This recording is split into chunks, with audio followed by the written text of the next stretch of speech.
This is number 32 in my series of videos on our gods and goddesses.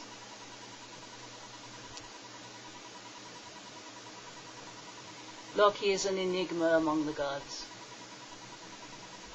We have no evidence of him in anything except Eddic stories of the gods. He's not even mentioned in Saxo's version of the contest between Balder and Höth. There's no evidence that he was worshipped by the ancient heathens. He's also known as Loft. Both his names are a mystery. He's often called by his mother's name, Laufeyarson. Her name was Lofi. Despite the fact that we know his father's name, his father was the giant Farbauti. He causes an immense amount of trouble for the gods. He fixes it, usually, and in the fixing they have gotten many treasures, including Mjolnir, Thor's hammer, which he uses to protect all the worlds, and Odin's horse Sleipnir. Loki is Sleipnir's mother. The walls of Asgard were repaired after the Vanir had breached them during the war between the gods.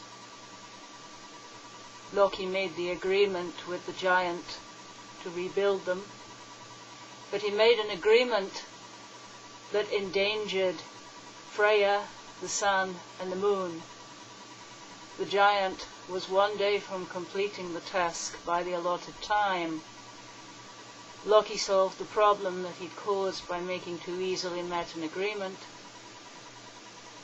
by distracting the giant's horse, by turning himself into a fertile mare. The result was Sleipnir.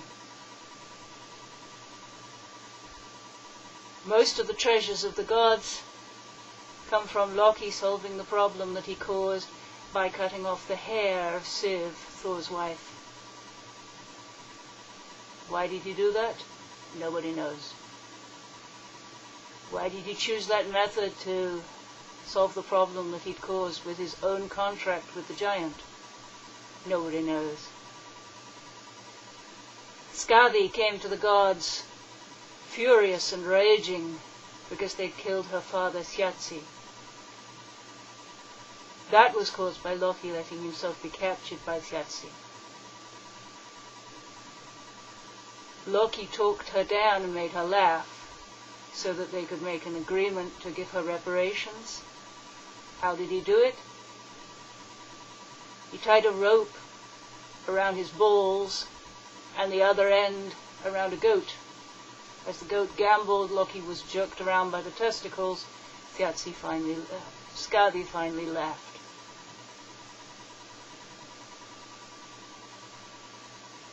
One unpardonable thing he did was cause the death of Balder. He committed willful murder by proxy, using Balder's own brother, the blind Höth.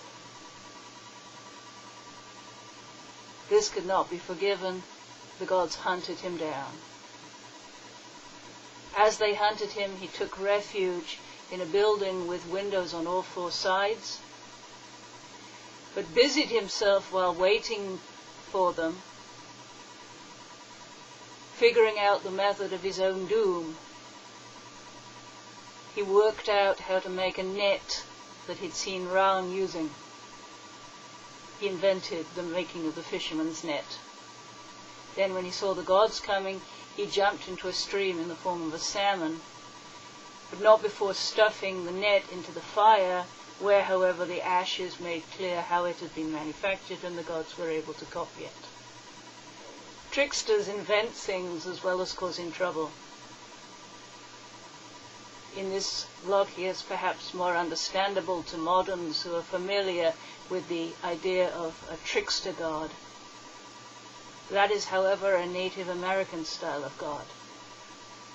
How did the ancient heathens understand Loki? Did they truly worship him? In the Lokasena, a poem that consists almost entirely of Loki haranguing his fellow gods in the vilest of terms. He upbraids Odin, saying that the two of them are blood brothers, and that Odin should never take a drink without offering him one too. Some heathens, therefore, whenever they offer to Odin, immediately offer to Loki also. Other heathens, looking at the punishment that Snorri said was visited upon him for the murder of Balder, refused to even mention his name. That punishment was to be buried under the earth, under a great rock, tied down and bound by the entrails of his own son, who had been torn apart by his other son, whom the gods had turned into the form of a wolf. Skadi supposedly fixed above his face a poisonous snake that would spit its poison into his face so that he would writhe in agony. His wife sits beside him, gathering the drops in a basin, but when she turns away to empty them, his writhing causes earthquakes. That punishment sounds awfully like the punishment of Satan in medieval belief. It's suspicious, and can a god of ours really be gone in that fashion? A shape-changer god like Loki? It's perhaps not believable, but those who do believe it try not to mention him and never worship him. So there is a deep cleft in heathenry over Loki, and the mysteries remain. But he is Odin's blood brother. He did perform valuable services for the gods. And it's hard for us to analyze the motives of the gods, and perhaps we should not. However, one last thing is that Loki has a deep and abiding enmity with Heimdallr, and that at the end of time, at the Ragnarok, he will come with the forces of Muspel, guiding their ship Naglfar, and will fight against the gods. He will fight on the other side and be a leader of the other side, and he will kill and be killed by Heimdallr. Perhaps he himself was a fire giant, kept within the gods' enclosures so they could keep an eye on him. Perhaps he was a hostage who revealed his true colors or reverted to his true nature. We don't know.